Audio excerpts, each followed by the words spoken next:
All right, what's up, everybody? We're back, and we're going to get this thing started right away for all those YouTube viewers, because we are live on YouTube as well. So when you click this video, this is what you get. It starts right away. All right, so here we go. Let's get it going. You're watching the Final Fantasy Entertainment and Podcast Network, Final Fan TV, and today, the warrior of hype, that's me, and the Fire Fighter, Vinny, are here to hype up TGS, because I believe that there is reason to be hype depending on, where you are in the Final fandom. But we have cool things like Crisis Core Final Fantasy VII Reunion guaranteed to be at TGS. We also have Final Fantasy VII Ever Crisis, and I have some, exciting predictions for that as well. And then also, let's talk about Final Fantasy VII Rebirth, maybe Final Fantasy 16. And we'll go from there. We also have some important Final Fan TV updates for you, but we'll get to that at the end of the show. Thank you so much for tuning in live. If you are watching live right now, and if you're watching this video on demand, thank you so much for tuning in to Final Podcast. So here I am. I'm Daniel, Warrior of Hype. Joined with me, the Fire Fighter. What's up, Vinny? Just chilling.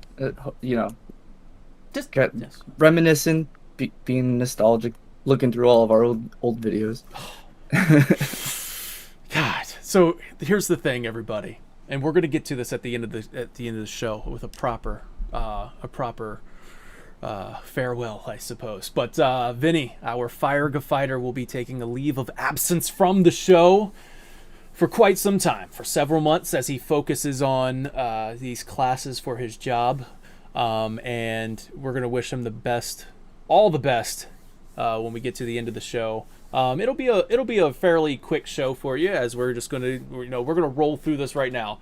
Crisis Core Final Fantasy VII Reunion, guaranteed to be at the show. In fact, it will be playable on the show floor, which is saying something, Vinny. This is saying something, which means the game, hey, we're going to have gameplay for you. That's what we're going to see at TGS. When you went to E3, and Final Fantasy VII Remake was playable, how long after that did Final Fantasy Remake come out? Well, I mean, that was June, and then it came out in April of the next year. So, but then again, I think that's a different beast. We already know for sure that it's winter 2022.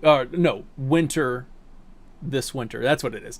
This winter, and then it was, I don't know if it was confirmed winter 2022, but it was said in like an interview with Nomura that winter 2022. And that kind of got people like, whoa, wait a second, what? So I don't know if it was a slip, if it was a mistranslation, or what. But it could be winter 2022 or this winter. But I have some predictions on that as well, and reasons why it won't be certain dates. I actually have those as well. So go ahead, Vinny. I was gonna say it's probably not nearly as big of a game. So winter starts what, December? November. Oh, right. It is November. No. It's December 21st. Winter is December 21st. Yeah. So, whenever somebody says winter, everybody's like, "Oh, that's that's November," but it's not. The wording, it's confusing because usually people say holidays. Wait a second. Somebody in chat help me out. Is it not November 21st for winter to begin? First day of winter. First day of winter. Thank you, Google. What does Google say? December 21st. Okay, Jesus. Okay. I just wanted to clarify. All right, go ahead, man. Well, it's usually like you'll see games that come out like right before Christmas. It'll say like holidays of 2022 or whatever, or at least that's what I remember seeing. But if they said winter, or maybe they just didn't want to use holidays. But personally, I feel like it's gonna drop, right before Christmas, and just try and get that like holiday revenue for it. Yeah, that would be the. I would just plop in a Just plop in a chat box up there. Yeah, I was like, what are you doing with chat over there? It just disappeared too when I set it up. So anyways, yeah, so here's some notable games coming up that people should avoid or thinking about it coming out. All right, and the game developers will also be avoiding them as well. So, specifically Square Enix, and we already know that winter, but I'm throwing this out there just to kind of set the playing field right now. Dio Field and Valkyrie come out this month. Star Ocean comes out October 27th. Harvestella comes out November 4th. And then let's get to the big ones. Let's get to the ones that everybody should be avoiding, but you know, Ubisoft with their Skull and Bones and like just setting them up to fail type thing. Anyways, God of War Ragnarok comes out November 9th, which is unfortunate for Skull and Bones and Sonic Frontiers trying to come out alongside that. But anyway, God of War Ragnarok November 9th. Once again, we just learned that is not winter anyways. It doesn't matter. But Pokemon Violet and Scarlet November 18th. I mentioned those because it's similar RPG type thing. I don't think they would release alongside that. Seeing how Crisis Core Final Fantasy VII Reunion is also coming to the Switch as well as everything else. And then that leaves December open. Okay? But we'll come back to that in a second because December is open and then January is taken by Forespoken. I don't think Square Enix would release Crisis Core Final Fantasy VII Reunion in the same month as Forespoken. I think they would want to give that breathing room. Even though, yeah, I mean, I just feel like they just want some breathing room between their games. So, Forespoken, January 24th. Now, that brings me to my predictions. December 6th, if this year. That is my prediction. I'm dropping a date on you right now. It is not technically winter yet, if it is December 6th.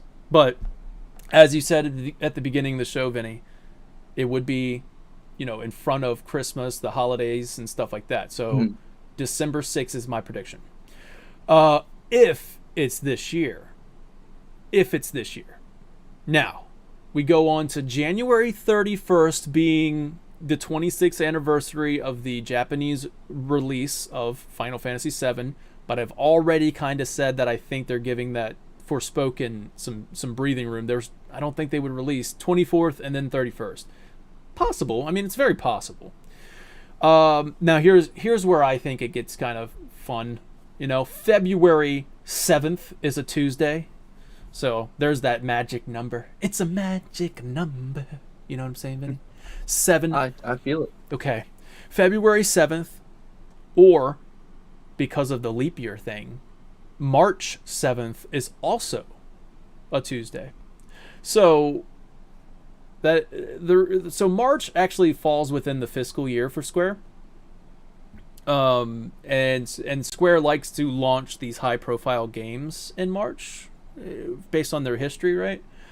So yeah, March 7th feels right to me, but I'm going to lock in as my official prediction February 7th. What do you got? I'm thinking they're going to release it right before Christmas. So anytime in December, probably before the 24th. Okay. Now let me find that answer for you. Subtext. We're gonna get that answer for you in just a moment, because on their website they have a lot of details on Forspoken and everything else. I would assume that Forspoken is playable, seeing how they released that big trailer, the gameplay trailer, 10 minutes of gameplay. I feel like that section of the game will be playable at TGS, but I'm not 100% sure. So, is Forespoken the one getting a lot of backlash right now? It was getting backlash, but I think people might have, this is my opinion, I think people might have, thought of it as one thing and then got something different, if that makes sense. Yeah. I heard something about corny dialogue or something like that. Yeah. The corny dialogue is one of the things. Now, but now I haven't seen much about Forespoken. So I don't know if there is corny dialogue or not. It's Mhm. not a game that really like grabbed my attention, Oh, so I okay. didn't really. Believe it or not, like games like Babylon's Fall actually caught my attention, but I don't. I feel like Unfortunate. that's not. Yeah, I feel like that's not going to do very well. Um, but yeah, I mean, corny doesn't always mean bad. Mm-mm, not at all. Uh, what was it? Stranger in Paradise was super corny, but you know, it is what it is. Yeah, I mean, Um, yeah, that's the thing. Like, I think people might have mistaken what the game was going to be about. Like how it was I going mean, to be. Metal Gear Solid has corny ass dialogue, and I love that game. Good point. um, But yeah. you know, it if it works, it works. I feel like I guess that the Tokyo Game Show, if there's a playable demo there, it'll hopefully rekindle people's excitement for it. Hmm. But Yeah, um, and I mean that's fair for to bring up Forespoken during this. Like even though this is a Final Fantasy podcast, like Forspoken is obvious. It's being made by the team that made Final Fantasy 15. So it's got that vibe to it, but it's like parkour Final Fantasy 15 at this point. And honestly, dude, it looks for me personally, I'm very excited about Forspoken. Like I'm really it's on my one of my most anticipated lists. I really can't wait to play Forspoken. So yeah, I mean, like I think that 10 minutes is going to be at TGS. That 10-minute gameplay demo, I think, will be on the show floor for people to enjoy. So it won't be anything new, in my opinion, my prediction, but they will be able to play it, I think, at the show floor. That's my prediction. Um, and now, so that basically does it for Crisis Core Final Fantasy VII Reunion. Besides it being on the show floor, playable on the show floor, we've made our prediction of when the date will be. Vinny thinks it'll be anytime in December before the 25th, before Christmas. because I was looking to see when Call of Duty came out, because a lot of games don't want to compete with Call of Duty, even if Mhm. people don't play Call of Duty. Yeah, that's Like out of the way. it's not an RPG, but Mhm. it apparently Modern Warfare 2 comes out October 28th. So Mhm. I feel like they're not even gonna want to do something in November for that. Yeah, they got Harvestella coming out in November 4th, but then again, that is a completely different game. Yeah, Um, yeah, you and know then that, Star Ocean, which is what I read on their website, the TGS website, October 27th. So, that's just what I was pulling from their website. Let me make sure on that one because I saw somebody in chat saying, "Oh my god, I didn't know that was going to be that soon." But yeah, like let's go for stream details or the lineup. That's what it is, the lineup, and then there now was a way to click these. while you're looking for that, do you Mm-hmm. think there's and again, I'm behind on the times because I've been really busy stressing out about all the stuff I need to do before this class. Mm-hmm. Um, have we heard anything for Final Bar Line? No, Like we has yeah no. That's a good so bringing that up. do you do you think Tokyo Game Show has a possibility of that, that IP being shown, or do you think that they would save that more for something more international, um like something Sony would put on or something like that? Final bar line. It could find. It depends on what kind of game it is. Like it depends on Hmm. what it is. If it's a I feel mobile like it's going to game, be a mobile game. yeah. Like if it's a mobile game, I sure and they might have that as a surprise. Like it might be a surprise. It might not even have anything to do with Final Fantasy. Although I stand by my prediction of it being something to deal with Final in the font style of Final Fantasy. And then the bar underneath of it, the bar line that goes underneath of Final Fantasy. So Final Bar Line is Final Shooter, Final Adventure, or like something like whatever. We're changing up the genre of fantasy and we're gonna go with something else. That's my wild prediction there for Final Bar Line. Oh, like it's gonna kind of like a Sword Art Online thing where they had like Sword Art Online season 1 was about fantasy stuff, and then Sword Art Online, it turned into Gun Gale Online, where it was like a battle royale shooter. Yeah, so they'll basically it's so weird because Final Fantasy kind of blurs the line between genres anyway, but like I guess Right. I guess it would be just a way to. That's just my wild prediction. It's off base and just dumb, but it could work. It could work. Final bar line. I was thinking about it, and I was like, dude, Final Fantasy has a bar line underneath of it. But it depends on what it is, Vinny. So like, if it's a mobile game, then yeah, maybe it could be there. If it's a big AAA game, or if it's part of the Final Fantasy VII thing.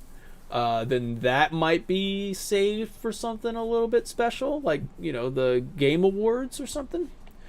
But yeah, I mean, I just don't think this is what I wanted to like kind of get out there right now. Is just I don't think people should go in expecting big stuff like Final Fantasy VII, First Soldier, not First Soldier. I'm sorry, Crisis Core Reunion.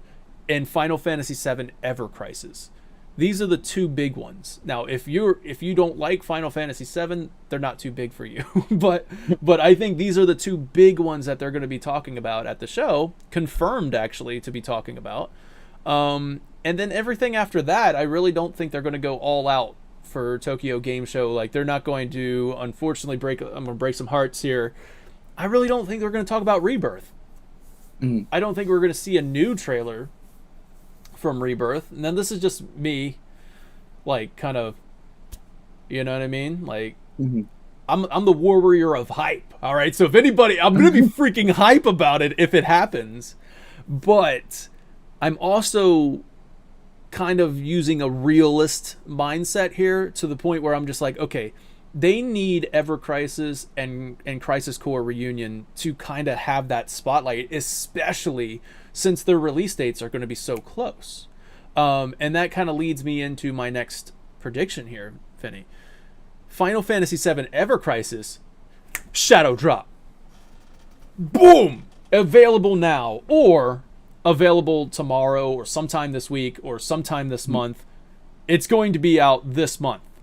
Is my and I would love to say it's like, hey, available at the end of the day for all mobile, Google Play, Apple Store, and all that other stuff, right? I think that's how it's going to go down. Now, I can back that up with some stuff from earlier this year, where Cyber Agent, who is the company developing this game, released their fiscal year report. And in that report, it says, let me bring that up. I'm taking this information from at Genki JPN. Genki? G-E-N-Kai. G-E-N-Kai. All right? If you say it 8 different ways, one of them's got to be right. Whatever, bro. What did I say during the dad jokes about this Guado Salam? Yeah, you were like Guado Solemn. I got my own dialect, all right? So Cyber Agent, who owns the developer of Final Fantasy VII Ever Crisis, fiscal year ends in September 2022. And they announced that Final Fantasy VII Ever Crisis is to be released in 2022. So, I mean, here we go. There you go. We're in the month. We are in September 2022, Vinny. And I believe it's happening, man. I believe we're going to do a shadow drop. And I stand by my prediction because I want to be right. I want to be right, Vinny. And it will be hype. Are you ready for the hype? You probably remember. I stand by my prediction that all of Midgar from the OG will be playable day 1. That's my prediction. I think it'll be like 3 chapters, and you get all 3 chapters day 1. Have fun, play Midgar, and wait for next month when the next chapter drops, or next... I don't know how... this is information that we need to get from TGS. And I think we will finally get this information, because obviously if it's shadow dropping or if it's releasing this month, they're going to information unload on us, right? I think that they're going to tell us how the rollout is going to work on chapters. You know, I think on their website they had mentioned every month there will be one chapter dropping every month, which is incredible if you think about that. That's longevity, man. Like, you're going to be playing this game for a very long time, probably up until the end of part 3 of the trilogy, right? Like, I mean, they're covering the whole compilation, and I think they're doing it for a reason too. Like, they want to tell this story so that way you have context for what's happening in the FF7R trilogy, or the trilogy. So if they're releasing a chapter every month, this thing is going to, this is amazing. It's got microtransactions, but it is free to play. So we need to know how that's going to work. We need to know if, you know, it's not going to be pay to win. Hopefully not. Like, they have a hit on their hands right now.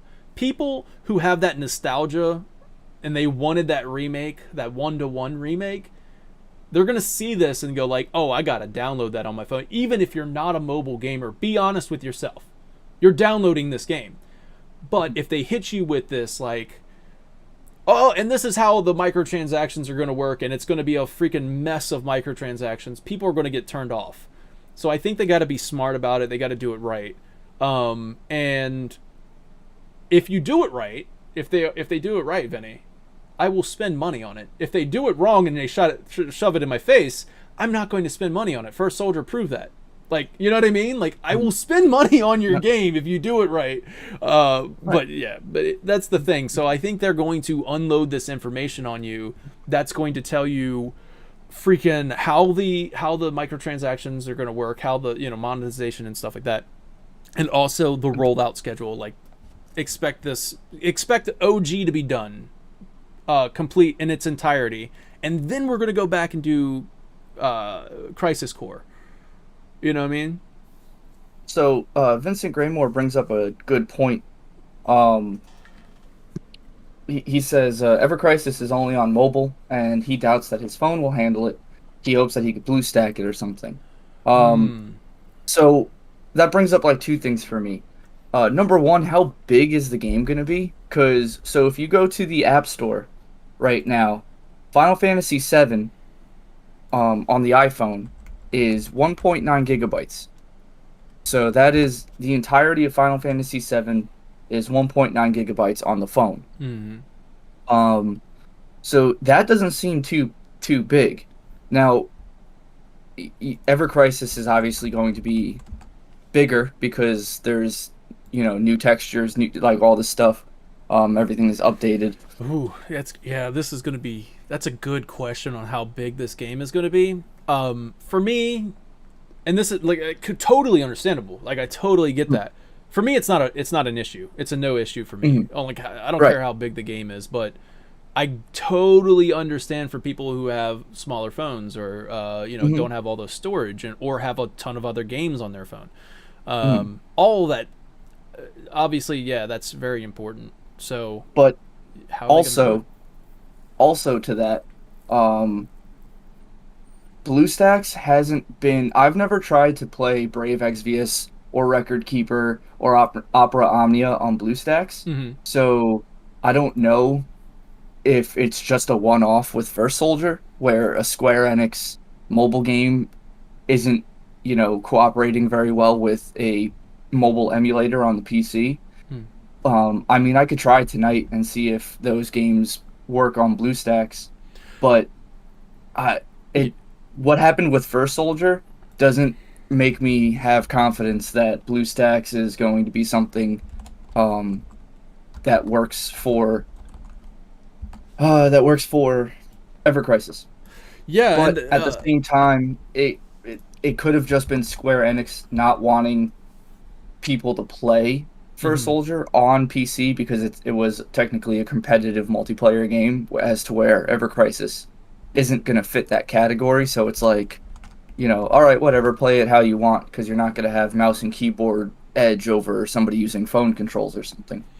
Yeah, there's something I haven't heard anything from in a while, actually, is Google Play on PC. That's something that was actually in the works. And I'm trying to find the website and I can't find it right now. But yeah, Google Play Games right here. We'll keep you in the loop. That's the final. That's the still the word that's happening right now. Google Play Games. So you can go play.google.com/Google Play Games, and you can sign up for a newsletter that lets you know when this thing is going to be rolling out, when the beta is going to be rolling out. But it's basically going to replace any need for BlueStacks. Like this will be an official way to play Android games on your PC. So once what that about people rolls who have out, a Mac? I mean, I guess you can do the that that split. I mean, Mac has like I think it's called Mirrors or something, where you can have Windows 11 on your Mac as like a app, like a separate like. It's I guess it's basically like a Windows 11 emulator, and then you could probably get Google Play on that. I'm not sure how all that works, but I'm sure there's ways around it. But again, all these hoops you need to jump through just to play a game you want to play. You know, that's it. Square is famous for that, and as we saw with First Soldier. Yeah, I will absolutely say that this game will not run on old phones. I like old phones, because I mean look at the battle, look at the battle system. It looks almost the style of Remake, like at least in the graphical style of Remake. So yeah, I mean I am so hyped for Ever Crisis. I'm on pins and needles, to be honest with you, about how everything's going to be going down with monetization. But other than that, dude, I can't express really how exciting this is. Monthly drops chapter wise is the promise that we got. And the art style, the chibi art style, it just looks great. So Ever Crisis is going to be there. We know that it's going to be there. But to what end, we're going to find out. I really do think it'll be a shadow drop. I think it'll be releasing this month, and we'll be able to play Ever Crisis this month. That's my opinion. That's my get hype prediction. And if there's anything on this list that is get freaking hype, it's that one, Vinny. Playing Ever Crisis this month. Now, if that doesn't get you super, actually, you know what? That's my more realistic prediction. I have another prediction that would just be freaking awesome. That might be the best get hype moment. And I'll move on to that since I've already talked to you guys about Rebirth. And I want to get chat's opinion on this. I didn't get to actually read anybody's opinion on this, but you guys think Rebirth is going to be there? Because I truly don't think so. I don't think it's time. I think they dropped the information they wanted to drop, and now they're going to wait until Final Fantasy 16. That's my opinion. I really think Final Fantasy 16 will have its moment. E3 next year is the next time we're going to see Final Fantasy VII Rebirth. Like the E3 time, that time frame, the summer. Maybe right before 16 drops, maybe after 16 drops, depending on when that release date is. But for now, I'm comfortable with just getting hyped for 16. Like I got my 7 Rebirth. Like I know the name of the game now. I know it not to call it Part 2. I got that little teaser trailer with Sephiroth and Cloud walking in Mount Evil. That satisfies me because of 16. Because my focus is on 16 at the moment. And I think that's good for now. And we won't see 7 Rebirth for a while. I think what's on a lot of people's focus right now as well, or maybe not, it might just be me, but that Stranger of Paradise Wanderer of the Rift teaser that came out, which I'm pretty sure we got a release date of October 26th for that, right? Yeah, yes, October 26th, Wanderer of the Rift, Gilgamesh, baby. So it seems like, so if you're predicting Ever Crisis to come out September 22nd, or sooner, you have Ever Crisis coming out in September. October has Stranger of Paradise DLC. November, what did we have for November? Harvestella, and then of course God of War, Ragnarok, Pokemon Scarlet Violet. Like, are any of the Harvestella, is that Square? Harvestella is Square, yeah. Okay. So then December Open. could be Crisis Core. Yeah.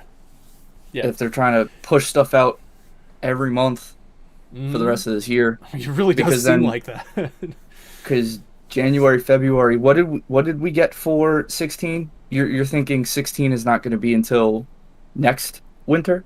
Oh no, they announced that Final Fantasy 16 is summer 2023. Summer 2023. Yeah. So that's going to get pushed back till next winter. And then Rebirth gets pushed back to summer 2024. Summer. Yeah. 2025. Yeah. So yeah, I mean, I really don't think Rebirth is going to be there. So I mean, I don't know what is chat saying about that Final Fantasy VII Rebirth. You guys think we'll get it? I think if we get Rebirth at all, and I would be, trust me, this would be a hype moment for me anyway. Give me a new key art for Final Fantasy VII Rebirth. Give me something to look at. You know what I mean? Give me something to put in my wallpapers. You know, give me something that I'll draw. Give me something that'll just get me excited, and it's just a still image. You know what I mean? Like, give me the freaking what the cover. Oh, that's too close. Too soon for the cover art. But like, give me something exciting. You know, give me give me like the Sid Highwind or the Vincent Valentine. You know what I mean? Like, where those. You know how Barrett had Marlene on the shoulder in the church? That was like the promo image for the original, and then they remade it for remake. Give me something like that. You know what I mean? Give me a look at the gold saucer. I just want a picture, for God's sakes. I will be happy. Subtext has a point. I just don't want them to drop anything for Final Fantasy 16 until after my class is over. Because my class doesn't end until July 13th. So if they can just, hold off until like July 14th. Then... Even if they announce the date, don't fret, because they might delay it to past September. Tell them to delay it. Yeah. I'm going to tell them to delay it. Actually, you know what? While we're on the subject, I actually did write down my prediction, because I want to maybe I shouldn't drop it right now. Maybe I shouldn't drop that right now. I'm going to do it anyway. Okay. I'm going to do it anyway, because I can always go back and change it. No matter, it's our freaking show. I can do what I want. You know what I mean? My launch date prediction for Final Fantasy 16, June 20th. June 20th. You're killing me. I know. I'm sorry, man. And then delayed to September. Oh, my birthday. Yeah, there you go. So yeah, June 20th is my prediction for Final Fantasy 16. Let's keep talking about Final Fantasy 16. Let's keep talking about it. TGS Final Fantasy 16. What do you think, guys? Nice first day of summer subtext. I like that. Speaking of funny dates, okay, September 16th is TGS. 16 on 16th. Just, it has a good ring to it, 16 news on the 16th sounds good to me, but it could also possibly happen on the 18th when Yoshi P appears on a special Final Fantasy XIV focused broadcast. And that one will be at 4 a.m. Eastern, 5 p.m. Japan time. That's for a special Final Fantasy XIV broadcast. So I don't know if they would do something like that. Or maybe he'll be on there to kind of briefly talk about the trailer we saw on the 16th. That's also possible. So anyways, the thing is, Yoshi P will be at TGS. So that's interesting.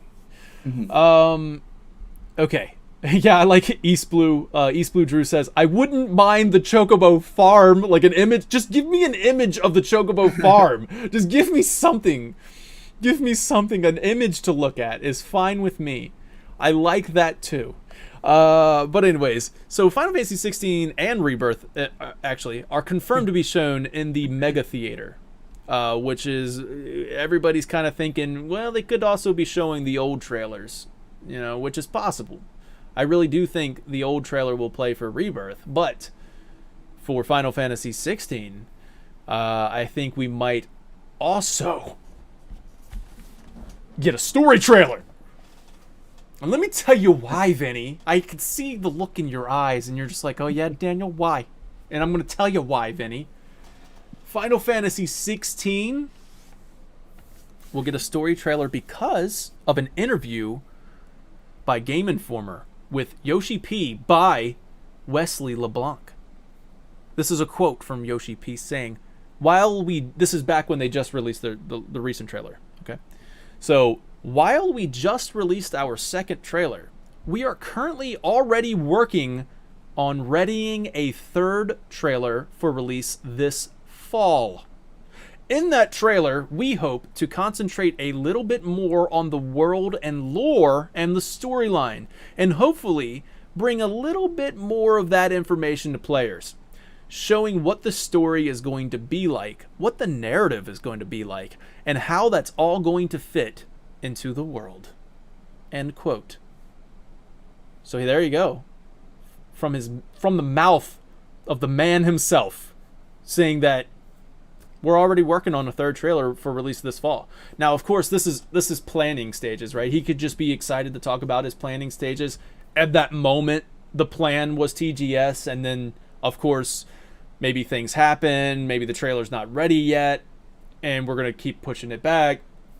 Any of these things are very plausible, but this is it right there. He's saying that it was for release this fall. TGS sounds perfect for this, and it's going to showcase the story, and which is something really a lot of people want, right? We got to see what the action looks like. Now we want to see the story, and if I had to predict, and as much as I loathe CGI trailers, dude. I cannot stand CGI trailers. I'd rather have gameplay.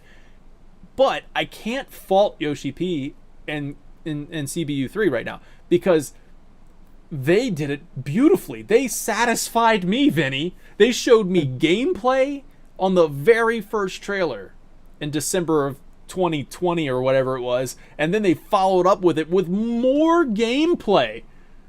We have yet to see any CGI-ness besides Clive rising up and the fire coming through his face. Maybe they give us a CGI story trailer this time around. Mm-hmm. And what a beautiful thing to show it in the mega theater if it's a CGI story trailer. You know? So I applaud them for showing us so much gameplay. And if this one's going to be a full CGI story trailer, that's fine with me, man. I'm actually okay with a CGI trailer for the first time in ever. Yeah, I hate CGI trailers, but this could do it for me, man. This is a story. This is meant to showcase the story. So yeah, I think we could see a CGI trailer. Remember the Final Fantasy 15 one of Noctis? That was just amazing. Running through the city, it was all CGI to get you hyped for the release. It works for me. I think it could work for Final Fantasy 16. Now let's see. So I have an update on. Okay. So you said you think it's going to be released. What did you say? June 20th or June 22nd? Oh, for Final 16. 16. I said June 20th. June 20th. Okay. Yeah. Well, June 20th is part 2 of my final practical exam, so that won't work for me. June 22nd is I'm going to be in the cadaver lab, so that doesn't work for me. That doesn't work. No. June 24th is whatever the hell that is, but I have class June 24th as well. But June 25th through July 5th, I am out of class for I'm just out of class. Okay, Square Enix is listening. Yes, so release Final Fantasy 16 release. Mm-hmm. This is an official release now because I am off June 25th. So official release of Final Fantasy 16 is going to be June 25th. There we go. They need to just rework that trailer that you were about to have, rework everything, and work it around Fire Fighter because he deserves it. Okay? This is a real-life hero here. Make it happen, Square. Anyways, June 20th, I said that because it would be beautiful to follow right after E3. You know what I mean? Because, you get everybody... Hopefully, seems like it. Don't want to jinx it. The world seems to be in a state where people are coming together again. Don't want to jinx that. But hopefully, you get a bunch of people there on the show floor to play Final Fantasy 16 as your big booth game. Like this is the game that you set up the booth for. Everybody plays it. A week later, you go out and buy it. You know what I mean? Everybody plays it. Everybody shares it on the socials and like Twitch and live stream. Everybody's talking about it. The buzz is real. Go buy it the week afterwards. I think that works perfectly. And then also, of course, this is TGS, but E3 prediction. That's when we see Final Fantasy VII Rebirth. But anyways, so we'll go back to Final Fantasy 16 and Rebirth for that matter. This is a PSA from the Warrior of Hype. All right? Don't let anybody make you not hype. Do you know what I'm saying? This is the Warrior of Hype. The blessing of the crystal's hype upon me to share the word of the mother crystal. Okay? All right? Don't ever subdue your hype. Be hype. Don't ever subdue those feelings for the risk of disappointment. Don't do that. It's better to be hype than, you know what I mean? Like, to be extremely hype, and then, yeah, you'll be a little disappointed, but don't worry. It'll be it'll be there. It's not like it's not going to happen. It's going to happen. It's just maybe not this time. And also, don't let anybody on the socials call you a freaking clown. Don't call yourself a clown. Get hype, baby, because it's time to get hype for Final Fantasy 16, dude. And like, speaking of that right now, I've convinced myself. I saw subtext. I convinced him that there will be a story trailer in CGI. And I've convinced myself right now, and I'm freaking hype. Okay? Let's go, baby. Let's freaking go. Final Fantasy 16 will be at TGS with a story trailer. At the Mega Theater. Beautiful, beautiful, beautiful. And if not, it's okay. I guarantee it would be at the Game Awards. Okay? Because that would be a beautiful time too, because that would be close enough to where they could reveal a release date. I don't think they can reveal a release date at TGS. I think that's too far out. But if you wait until TGS or until Game Awards, I think then, you know, you can release it. You can say, hey, it's coming out June 20th, 2023. Pre-orders open up, all this other stuff. 6 months is good. I mean, that's a good little window. Yeah, so there you go, man. And we've already talked about Stranger of Paradise, Wanderer of the Rift. And on that note, I'd like to ask chat if there's anything that they would like to say about TGS, if there's any predictions that we did not talk about. Maybe I missed something, you know? Mm-hmm. So, like, I guess... I mean, there's always those wild ones where like Final Fantasy IX could just pop out of nowhere due to the NVIDIA leak. There's the Final Fantasy IX anime that could pop up out of nowhere.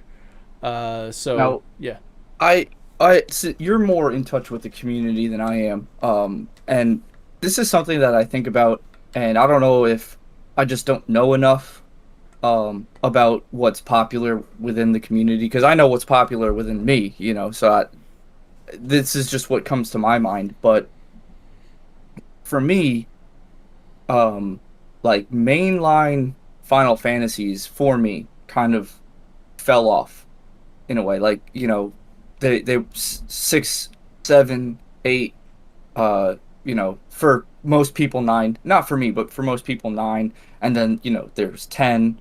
11 was the MMO, so I don't really count that. That's where I would say it starts to fall. Right. That's the moment I say like things start to change drastically. But go ahead. Right. Then 12, which Zodiac Age fixed, but did not fix it enough for most people. Okay. 13, I know there are diehard fans of 13, but 13 really... I'm currently replaying it right now. Yeah, 13, none of the 13s do it for me. 14 is an MMO, so again, I don't count it because, like, if you don't like MMOs, then you probably won't like 14. If you have the time for MMOs and can get into it, then you love 14. 14 I don't count because it's just... It doesn't feel like a mainline Final Fantasy to me, because to me... to us, yeah. Like, I mean, it's so totally valid if everybody, you know, people that love 14 think of it as it. That's fine, too. But yeah. Yeah. I'm not trying to take that away from anybody. If that's your favorite and you consider it a mainline, that's fine. I just, by my standards, I don't see it as a mainline because it just doesn't feel like Final Fantasy X or Final Fantasy VII to me. Like there's an end, and then I play it for 40 hours, I beat it, and then a year later I can go back and start from the beginning. And a lot of people, I guess, can do that with 14 as well, but it's just so massive that I feel like people don't want to, or I don't know. I've never, usually if I ever played an MMO, I play one character, and if I don't like that character, then I usually just don't play the MMO again because I don't want to start back and collect 5 donuts for this dude and level up that way. But so anyway, making this longer than it needs to be. It's okay. 15 I thought was good, but still not like on par with. I know you disagree with me there. 15 I feel like is not on par with how 7 and 10 made me feel when I first played them. And so it brings me to this, like, the future of Final Fantasy, I feel, kind of like rests on 16's success. I feel like there's a lot of weight on 16 because like you said, I feel like 11 is where they started to fall off on the, like, I wish I had statistics on I think everybody, like me, and I think everybody's getting it. I think we know where you're going with this. Yeah, like I agree with you on if 16 isn't one of those where it becomes like, in 20 years, are we still going to be talking about 16 like we're talking about 7 and 10? Right. Or is 16 going to be like 12 where there are a group of people who like it and then the majority does not like 12 or the majority does not like 13? Because I feel like a lot of faith in the series, like if 16 flops, then it's going to come down to Square saying like, okay, well, we just need to remake the ones that everybody loved. Well, that's interesting. I agree in a way, and Yoshi P even agrees with you, which is cool. So there you go. If that makes you feel good, Yoshi P even agrees with you to the point where, like, I think this is loosely quoting. Don't quote me on this because I don't want to put words in his mouth or whatever. But like, he basically said that Final Fantasy has like lost its way in a way. He says that. So he has this understanding, and I think that's what makes him a perfect fit for this game, especially from what you just said, to kind of restore Final Fantasy's fans, like, just restore it to many people. Now, that's not to say Final Fantasy 15, 13 even, they have a very strong fan base, and a lot of these teenagers and 20s started with 13 now. Like that was the one they started with. That's their 7. So I mean, there's a lot to it, and I'm actually going to be talking about that in a second, but I'm making videos on this to really hype up 16, and this is definitely a talking point for me, is that like the target audience is this time around very wisely geared towards basically, I wouldn't say everyone, but that's too, that's just like, oh wow, okay, good call, good talk, Danny. But no, it's like, because Clive's going to be in his teenage years, he's going to go into his 20s, and then he's going into his 30s, and which is like, this is for us, you know what I mean? The this demographics. This is like for Final Fantasy fans. It's an adult story for Final fans to enjoy. So, I mean, I think they've already nailed the target audience. Now they're going to have a hard time winning some of the traditionalist Final Fantasy, like me. I was just going to bring up how all of my favorite Final Fantasies are very, like, strictly turn-based.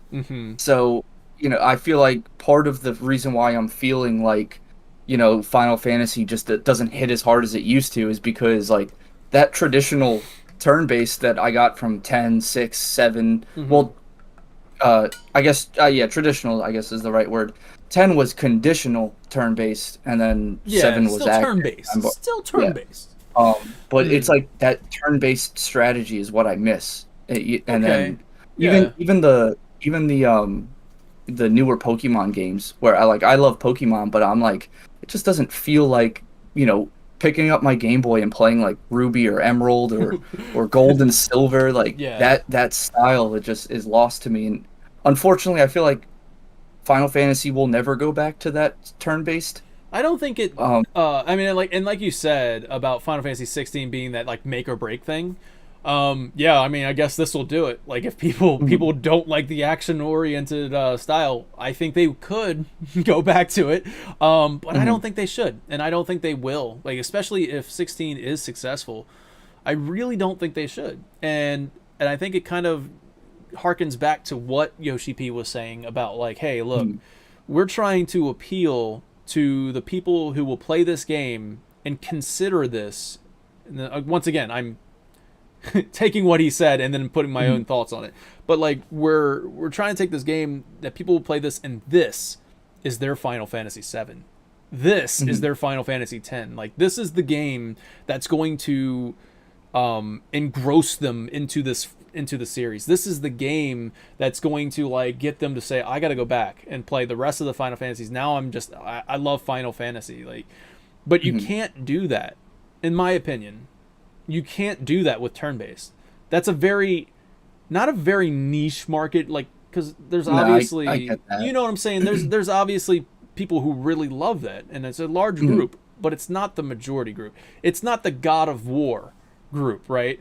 The mhm, God of War group is not. They probably look at it and say, "Oh, turn based, I don't like that." mhm, And that's the group that's going to be selling millions mhm, of copies, and like you want to get that game out there for as many people as you mhm. possibly can. I I really, wish yeah. I wish, because like one of the major reasons why I loved 10 so much is because like Mm. those really hard boss fights where it was like for the slug, it's Naslug. Do you remember him from Final Fantasy X in the monster arena?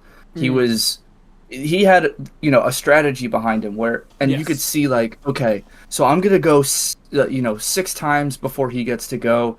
If I do too much damage, he's going to go into a shell. I can't damage him, and he's going to full heal. Yeah, yeah. And so you need to manage the damage, and then make sure you do enough damage on your last hit to break his shell before you can go into it. It's like, and then, um, or like I'm poisoned, and I need to use a turn. I have 3 people poisoned. I need to unpoison at least 2 people, or else I'm going to lose this. Like it just that strategy that went into the turn base, where like I can kind of sit there for a second and just think, kind of like chess, where it's like you're just like, all right, I need to think about this.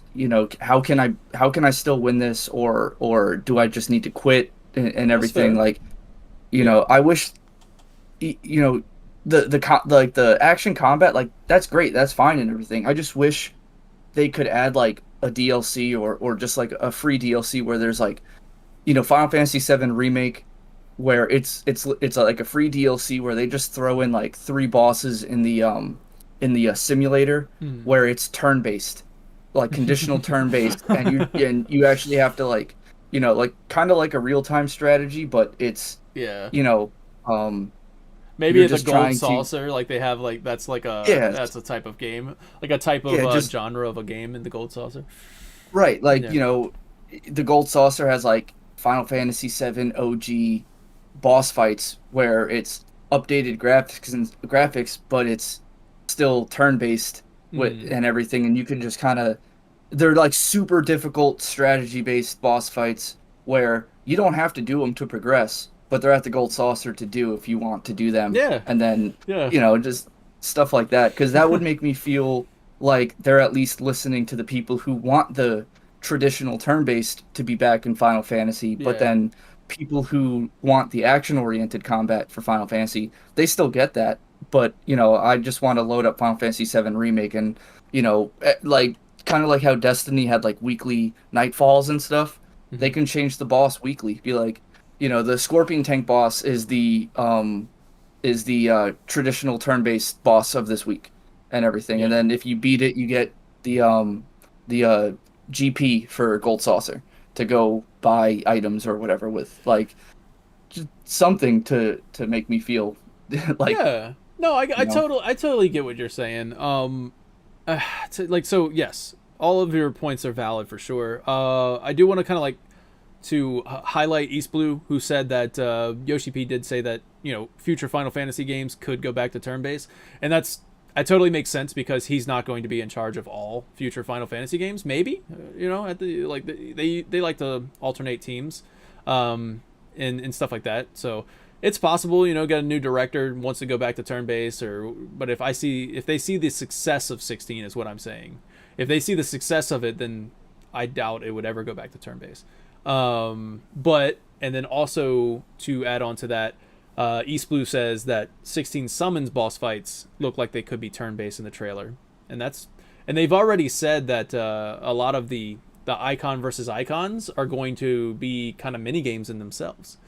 So they could have something like that. But to your point, Vinny, yeah, you want to see a layer of strategy in this game. And I think that's, if I sum up everything that you said, like, I think you just want to see, like, of course they're going to talk about story at TGS. If anything, they're going to talk about story.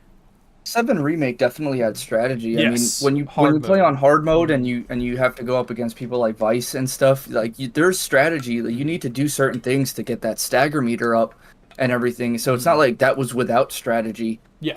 But I just miss the that feeling of like, sitting in the monster arena in Final Fantasy X, sitting there looking at the turn key and being like okay, all right, and then formulating a plan and then like figuring out how I can break the game that way. Like when I did like no sphere grid, like I had to use that so much. I was just like, oh, I can't win. He's gonna go twice. I lose. I gotta start over. Like, I knew if I was gonna win or lose just by looking at that, and because I knew the strategy behind it. So I wish there was just that back. Final Fantasy Remake definitely had. And this strategy. is gonna be something that you probably won't want to hear, and everybody who's agreeing, with you, they're not gonna you're not gonna want to hear this. But I really think that's what Octopath Traveler's for. Like, go get that. Go Bravely Default. Go check those games out. Fantasian, please, for the love of God, if you have an Apple phone, play Fantasian. It's amazing. That's the Sakaguchi game. But it's just like Persona is another one that I personally didn't like. But I think Vinny, you would probably really like it. Although your free time is not going to be available for that game. You will, it'll take you all the way.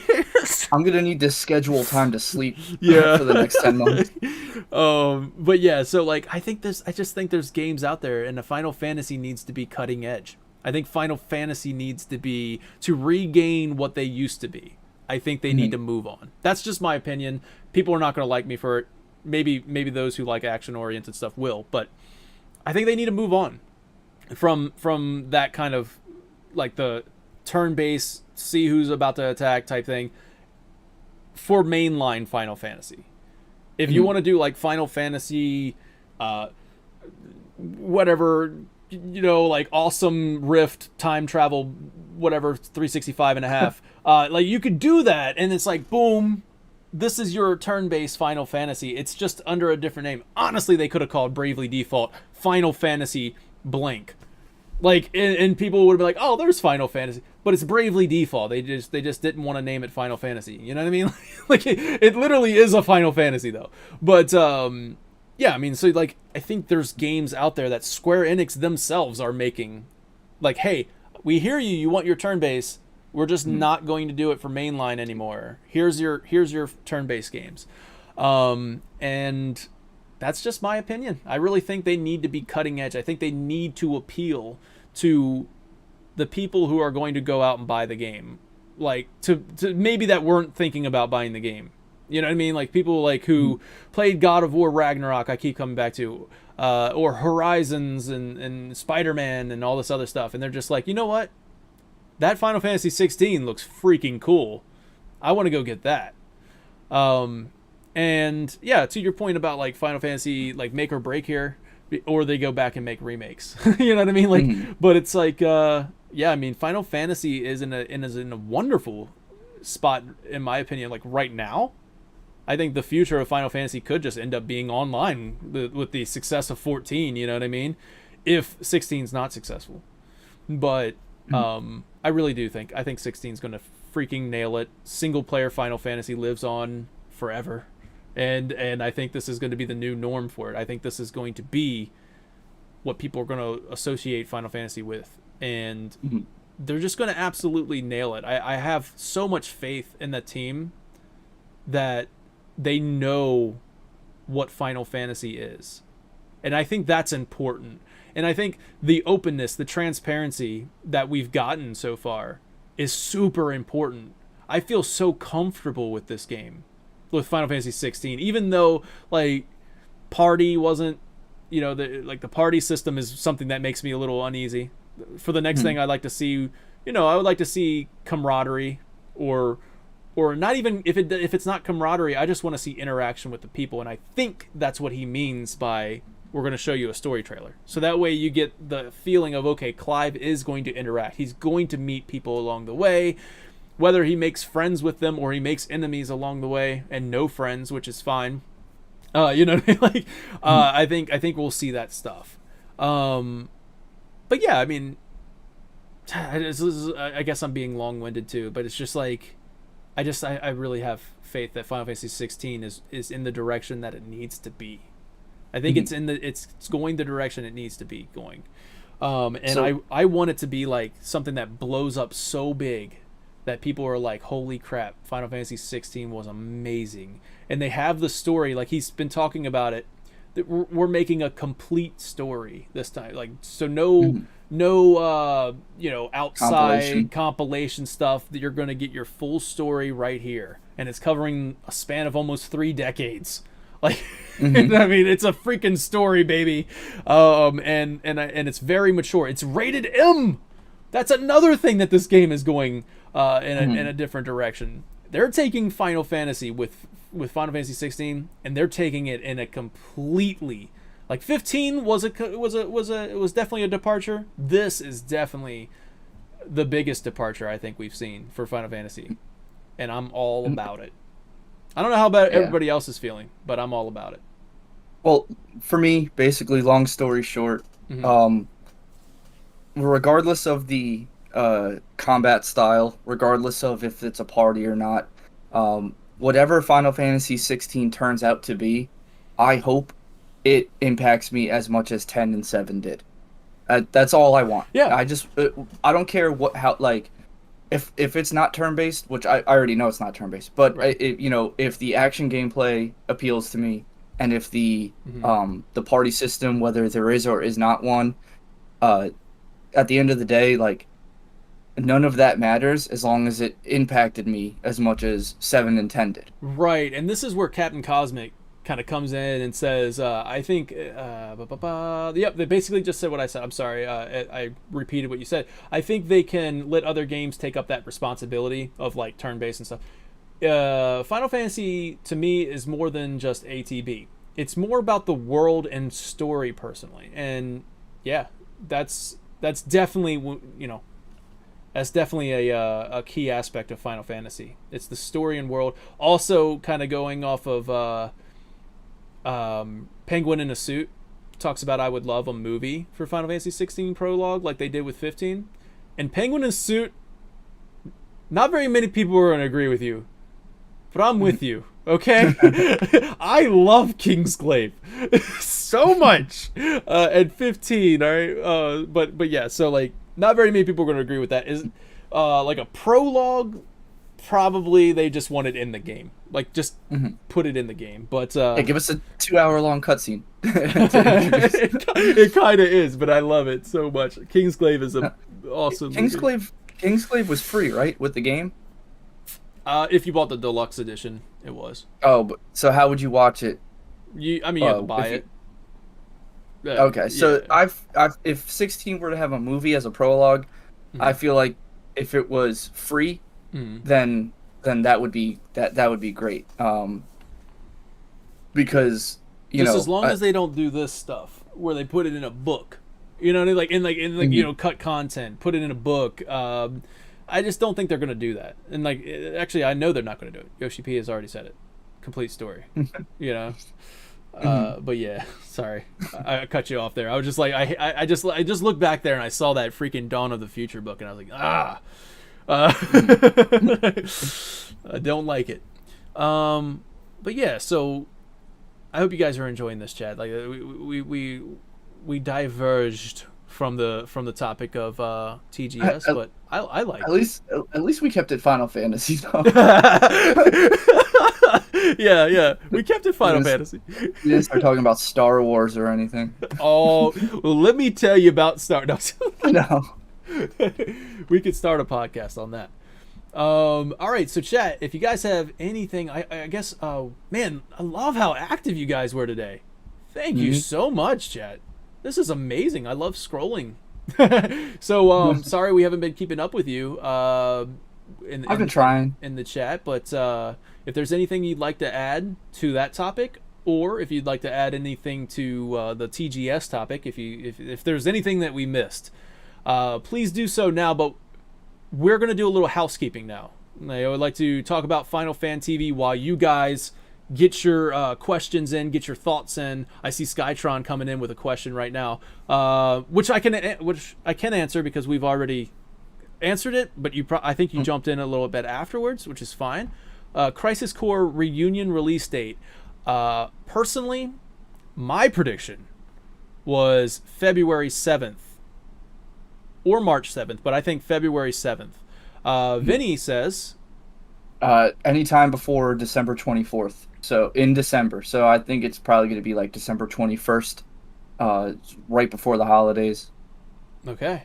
Yeah. There we go. Maybe a little bit sooner just to give people time to get to the store and buy it for Christmas. But I think it's going to be sometime in December so that it can. If it releases in December, then they've got something coming out, supposedly coming out September, October, November, and December. So Square has kind of their money makers coming out at the end of this year. And then, I had written down if it was this year. My prediction, if it's this year, December 6th. I like that date. I like that date 2 weeks before Christmas, or maybe more. But 2.5 weeks before. 2.5 weeks before Christmas. It gives that time. Yeah, and there's nothing in December, like you said, so it looks good. All right, so and then we go on to Vincent Graymore says, "What about a surprise title?" Surprise title. I don't think there's going to be any surprises. That's my opinion. What do you think, Vinny? I would love. We were talking about this earlier. Daniel? Do you know what Musou games are? I don't know if I'm pronouncing that correctly, but like Dynasty Warriors. Oh yes, Warriors okay. Those are Musou style games. And we've been talking. I've been bringing that up for a while. There are two things that I would love to see in this world happen, and that's number one, a prototype remake from yes, from dude. Yes. Prototype from like 2008. Like I would love to see Prototype remade in today's graphics with a stronger engine for the open world, and just be like whatever is rated higher than mature is what I want Prototype to be, because that game is just correct me if I'm wrong, everybody in chat. I might be completely wrong about this, but I think that's the same developer working on Warframe, but I could be wrong.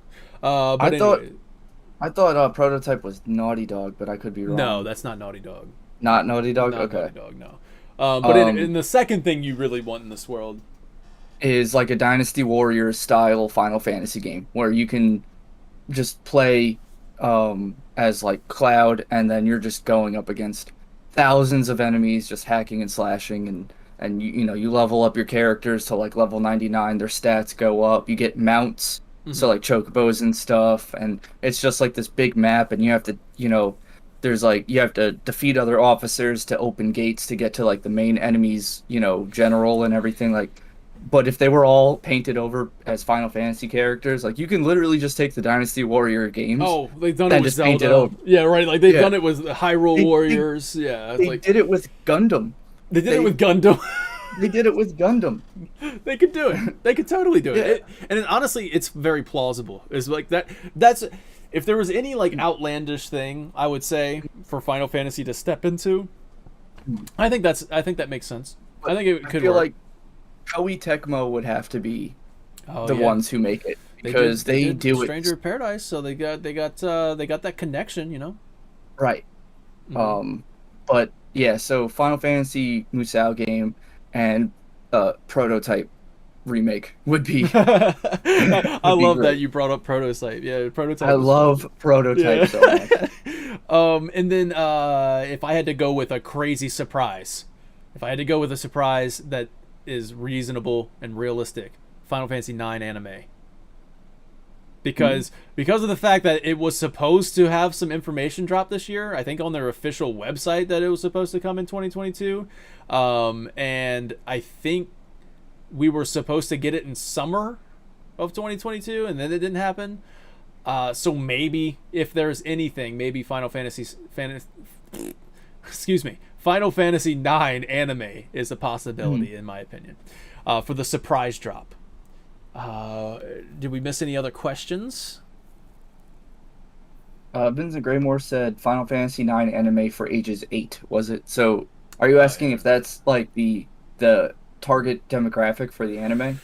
I Because think I feel that's like that'd be. yeah. It's a target demographic. It's definitely like kids, but it could. I think it can push the line a little bit, just like Final Fantasy Mhm. does anyway.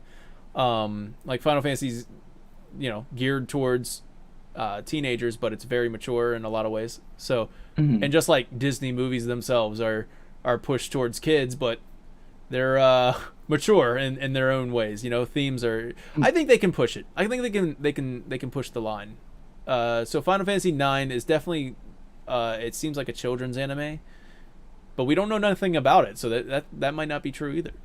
So yeah, and um, to do the housekeeping, get your questions in and thoughts in while I talk about it. But housekeeping for Final Fan TV, a lot of things are going to be changing. You heard about it. Vinny's going to be taking some leave for months and not coming back until like July or something like that, right, Vinny? Yeah, Yeah. July, definitely August. Because once the class is over, I need to take my national certifications. Mm. And each time so I'm really hoping. So the class was $9,000, and then so once I pass the class, I have to take the national registry exam, and then I have 6 tries to take that exam. Every try is $450. Oh, So I'm really hoping I pass it just first try, so I don't have to you keep will, paying for dude. it. You will. But I have so much confidence in you, man. so if I don't pass it in July, I need to take it in August. If I don't pass it in August, I need to take it in September. So Mm. it's all determined on how soon I pass that test. Yeah. But I mean, dude.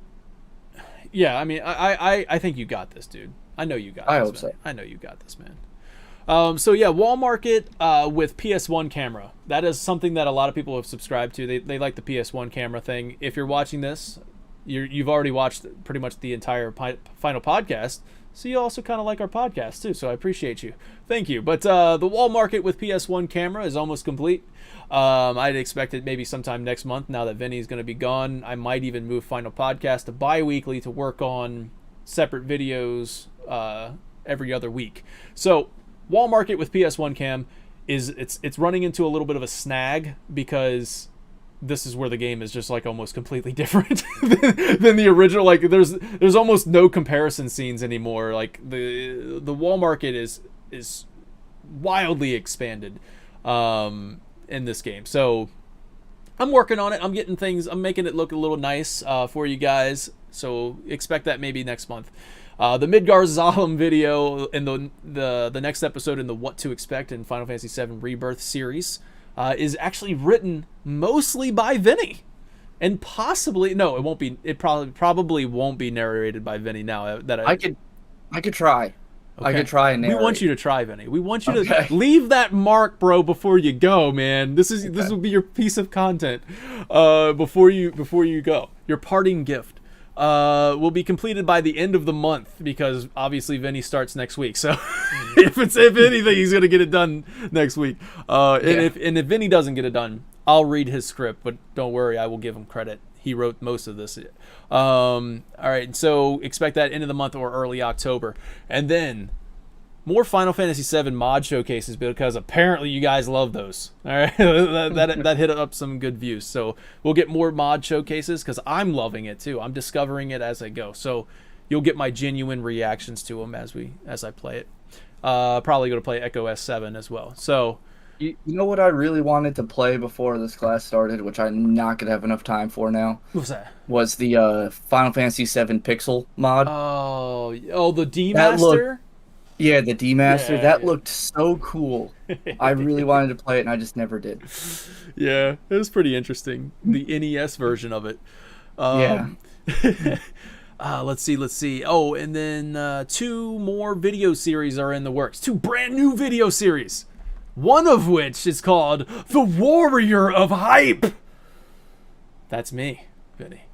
That's it. I'm a self-titled video series, if you know. It's called The Warrior of Hype, and I will be bringing you energetic and passionate previews on upcoming Final Fantasy titles, mainly Final Fantasy 16. Of course, Rebirth as well, but Rebirth usually gets its podcast treatment, right? But mainly 16 will get those. I got topics laid out, a lot of scripts written. The other series is really, really dumb. Like, it's really stupid, but it makes me laugh when I think about it. When I wrote the script, I laughed a little bit because thinking about how I was going to film it. And then also, it probably won't work out. So it may bring cringe.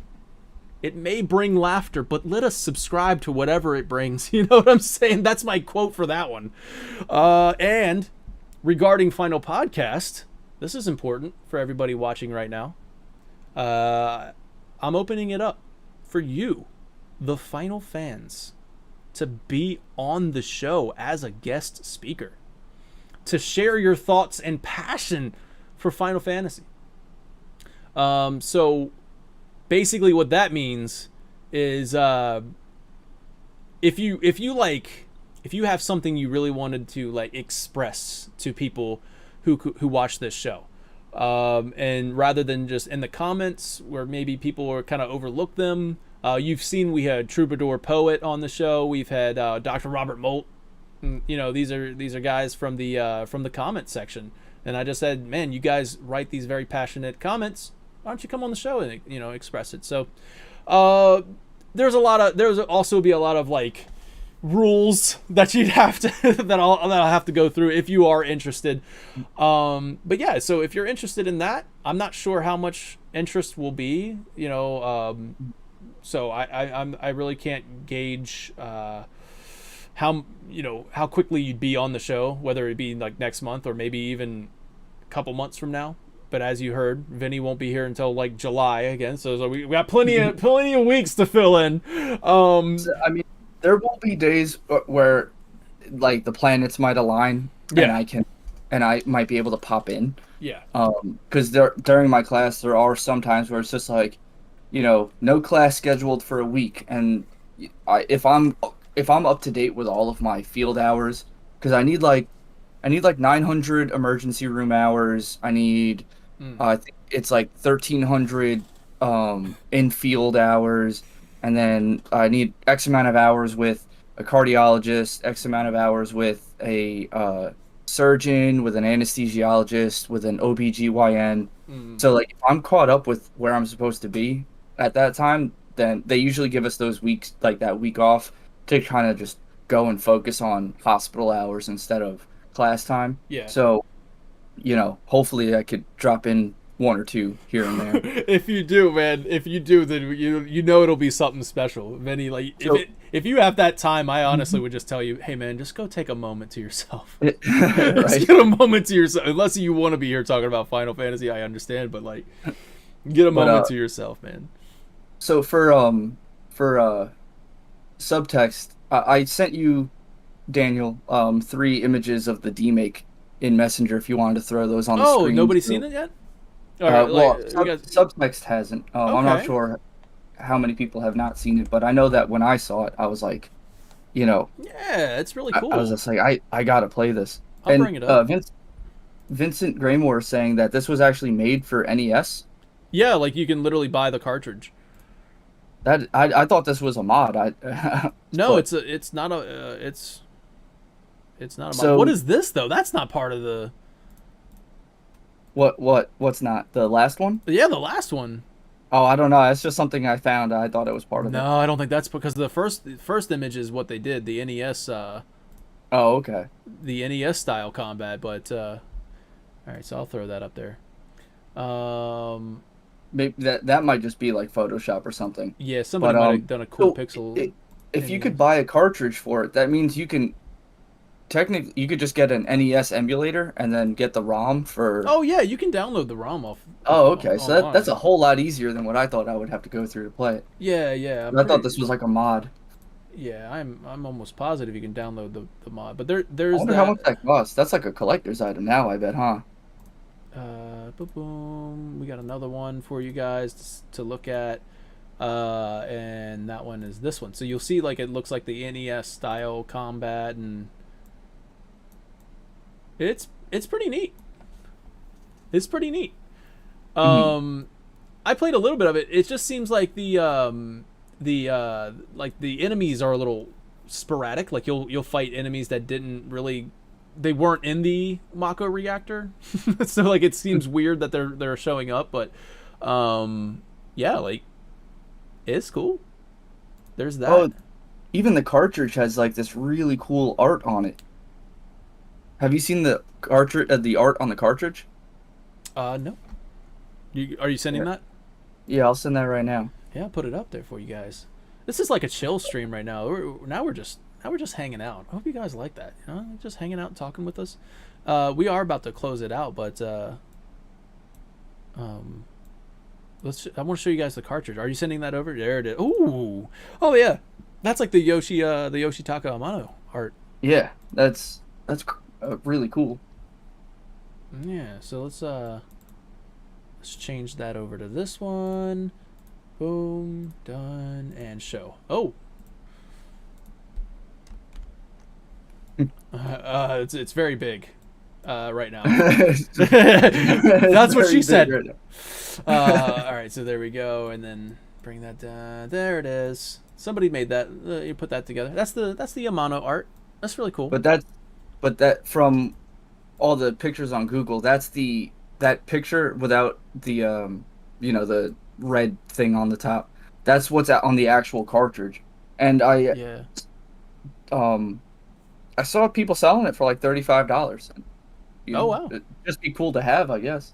It would be cool to have, honestly. Yeah. Like I want it. Barrett looks very strange on the cover. Yeah. If that's even supposed to be Barrett That's at this Barrett. point, I don't. They even for sure? made they made a remake mod based off the Amano art. Like they like basically redid the entire design of Barrett for a remake and made it the Amano style. It was pretty cool. All right, and okay, so back to what I was saying about Final Podcast. If you are interested in being on the show, I'd love to have you guys on the show and just spotlight you, talk about Final Fantasy. It doesn't even have to be 7. It can be any Final Fantasy that you want to talk about, and I will try to fit you guys into a schedule that makes sense. Once again, planning stages to kind of gauge interest. If you are interested in it and you are on Twitter, all you have to do is DM me, send me a message. If you are not on Twitter, then just send me an email to fftvspotlight@gmail.com. So that's fftvspotlight@gmail.com. So there you go. And you guys can, maybe we'll get you on the show. It'd be fun. Now, have we kind of like touched on everybody who's sorry, I'll rephrase that. I'll rephrase. Have you ever seen School of Rock? Yeah. Yeah. Your children have touched me, and I'm pretty sure that I have touched them. Yep, that was one of those moments. School of Rock with Jack Black. All right, so it was so good. All right, so to close out the show, everybody, we've been talking about it all show, and now it's time. All right, this is a farewell for now. to the fire fighter, Vinny, as he gets his certifications for advanced cardiac life support, pediatric advanced life support, and in addition to that, flight training to be a freaking flight medic. Vinny is on a real life quest, a real life job role, right? Like this, he's getting a change in the job role, and he's going to gain these new abilities, right? And all this other stuff. Dude is a real life Final Fantasy hero, guys. Is what I'm trying to say. He's the fire fighter, a real life hero. And Vinny, I'm proud of you, man, for furthering yourself in life and in your career, dude. Just wanted to let you know that I think you freaking got this, dude. You got this, man. Your drive, you have ambition, dude.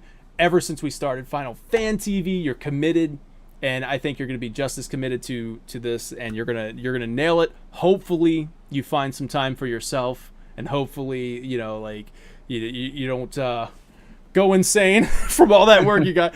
But you freaking got this, dude. I'm gonna miss hanging out with you, talking about Final Fantasy each week, and doing these podcasts together. But I will be looking forward to your return.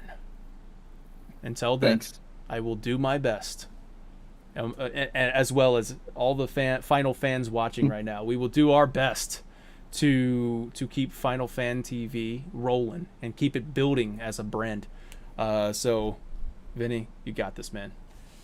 Thanks. Thank you, everyone. I appreciate all the well wishes, and I hate doing stuff like this. I hate when Daniel talks about me.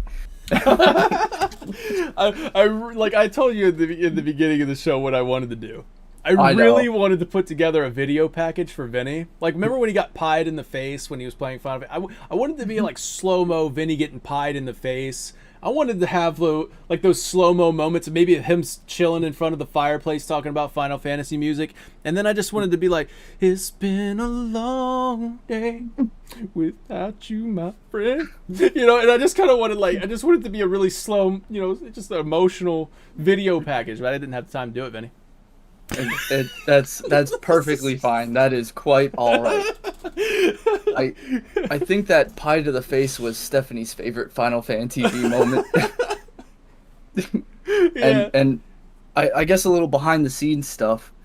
So we had put the whipped cream on the pie before we were actually ready to do it. And so Daniel and I were working on all right, what's a good angle and everything, and I need to I read words in Barrett's voice or something, and I was supposed to not know when it was coming, and so it took a little longer than expected, and the whipped cream had melted onto the pie. So when I got nailed in the face with the pie, my eyes were open, but all the whipped cream was liquid. So all that whipped cream was in my eye, and when I opened my eyes, I couldn't see. Everything was white and blurry. I couldn't see for 5 minutes. And after the second minute, I was just oh man, there's something in whipped cream that causes blindness. I'm not gonna be able to see ever again. Oh crap! Yeah, you were legit panicking. I was like, oh no. I was like, I can't see. I was like, this isn't good. I was like, Stephanie, can you look up if whipped cream in the eye is bad? What's in? It was, but then it started after about 30 minutes I could see again.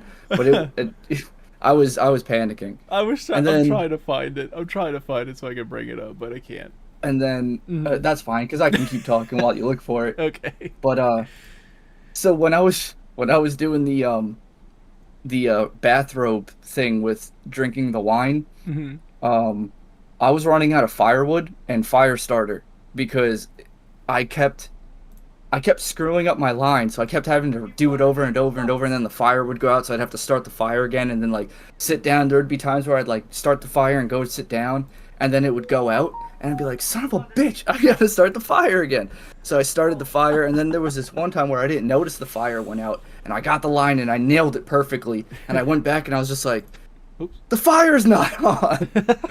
So I had to keep, that took probably about an hour and a half. That 35-second video took an hour and a half of just getting it right. And that's when I was just like, yeah, I don't know how many more times we're going to be able to do these little snippets like that. Here you go. You got it? I got it. I can bring it up for you. Let's see. There it is. There we go. Here we go. This is Vinny getting pied in the face. There we go. Here we go. That don't sound right. Stop acting like a damn kid. Down, shut up.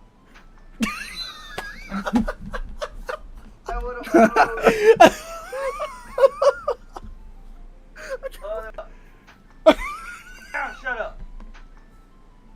Down, shut up. Down, shut up.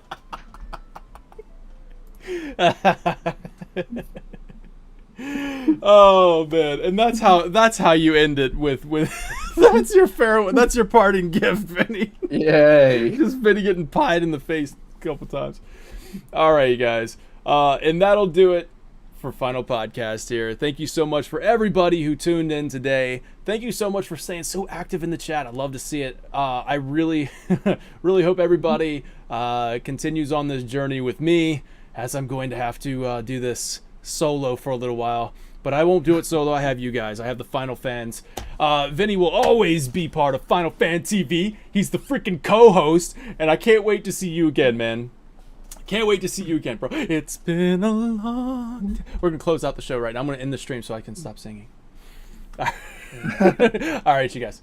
See you later, man. Vinny, you want any last words before? Any last words? I'll see you next week if I fell out of the class already. Guess who failed the first day? Guess who failed his first day? Oh man, yeah. Anything you want to say? Anything you want to say before I close? Start this. Just thank you everybody for basically an amazing 2 years. October 31st would be 2 years for us. So thank you for the 2 years of just making it possible for me to meet people like John Eric Bentley, Sakaguchi, Vic Chow, and also through this I got to meet people like Night Sky Prince, Blitz, Legions, and I also got to meet all of you guys, and you guys are awesome in the Discord and everything. And this all started because Daniel and I were talking about Final Fantasy VII in Target for 2 hours like every week. So then we just decided to do this, and now I've been able to meet all of you guys, all of you cool people. And we started this and I was just like, who wants to listen to 4 dudes talk about Final Fantasy? But look at all you guys made this happen for us. We would have never been able to meet all the people we did if it wasn't for this show and you guys continuously supporting us and everything. So just thank you for being amazing people. There we go. Yes. And we'll see Vinny again summer 2023. Unless it gets pushed back. Unless it gets delayed. All right, everybody. I'll see you next week for Final Podcast. We're actually going to be doing a recap of TGS with Legions Gaming. So see you next week.